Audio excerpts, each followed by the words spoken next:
संभाजीनगरमध्ये युतीचं ठरलंय असं सूत्रांकडून सांगण्यात येतंय। थोड्याच वेळात याची घोषणा केली जाणार आहे।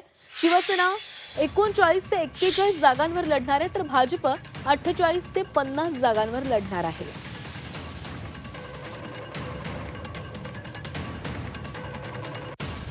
आणि या संदर्भात अधिक बोलणार आहोत। आमचे प्रतिनिधी विशाल करोळे आपल्यासोबत जोडले गेलेत। विशाल, संभाजीनगरमध्ये महायुतीचं काहीच फायनल होत नव्हतं, अनेक बैठका घेतल्या जात होत्या। आता अखेर महायुतीचं ठरल्याचं कळतंय। थोड्याच वेळामध्ये याची घोषणा देखील केली जाऊ शकते। अगदी खरं आहे। आणि आता संभाजीनगरमध्ये मोठा भाऊ कोण हे आता जवळपास स्पष्ट झालेलं आहे। संभाजीनगरमध्ये भाजपच मोठा भाऊ असणार हे जवळपास निश्चित झालं आहे आणि आता फक्त औपचारिक घोषणा तेवढी बाकी आहे असं आपल्याला म्हणता येईल। गेली काही दिवस सातत्यानं याबाबत चर्चा सुरू होती। जवळपास 9 ते 10 वेळा शिवसेना भाजपच्या बैठका सुद्धा झाल्या आणि या सर्व बैठकानंतर आता भाजप जवळपास 48 ते 50 जागांवर लढणार असं स्पष्ट झालं आहे।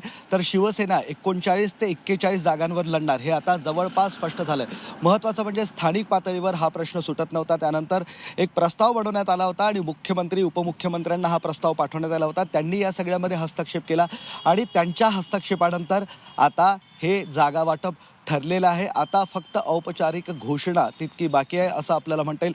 खरं तर गेली काही दिवस सातत्यानं वाद सुरू होता। शिवसेनेचं म्हणणं होतं की आम्ही या शहरामध्ये आमचं प्राबल्य आहे आणि या शहरामध्ये मोठा भाऊ आम्ही आहे, त्यामुळे जास्तीत जास्त जागा आम्हाला मिळायला हव्या।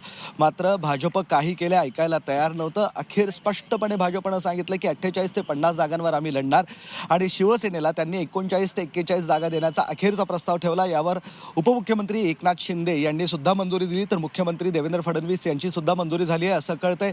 आणि यानंतर आता थोड्याच वेळात घोषणा होणार आहे। महत्त्वाचं म्हणजे महायुतीतला तिसरा घटक पक्ष अजित पवारांची राष्ट्रवादी काँग्रेस या महायुतीच्या गणितात कुठेही नाही आहे, त्यामुळे त्यांनी वेगळं लढण्याची भूमिका घेतली आहे। त्यांनी शिवसेना भाजपवर आरोप केले होते, आमचे साधे फोन सुद्धा घेतले नाही असं त्यांनी सांगितलं होतं।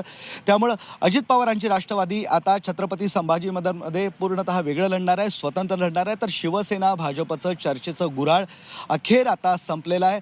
आजपासून दोन्ही पक्षांचे जे इच्छुक आहेत ते अर्ज भरायला सुरुवात करतील। आज अर्ज भरायचा दिवस आणि उद्या अर्ज भरायचा दिवस आहे आणि महत्त्वाचं म्हणजे बंडखोरी टाळण्यासाठी दोन्ही पक्षाकडनं बी फॉर्म अखेरच्या क्षणी म्हणजे उद्या देण्यात येणार आहे। मात्र गेली आठवडाभरापेक्षा जास्त काळ सुरू असलेलं चर्चेचं हे गुऱ्हाळ आता संपलंय असं आपण म्हणू शकतोय। संभाजीनगरमध्ये शिवसेना भाजप एकत्र आलंय आणि आज दुपारपर्यंत या युतीची घोषणा फक्त आता तितकी बाकी आहे असं आपण निश्चितपणे म्हणू शकतो। जी नक्कीच विशाल, धन्यवाद दिलेल्या सविस्तर माहितीसाठी।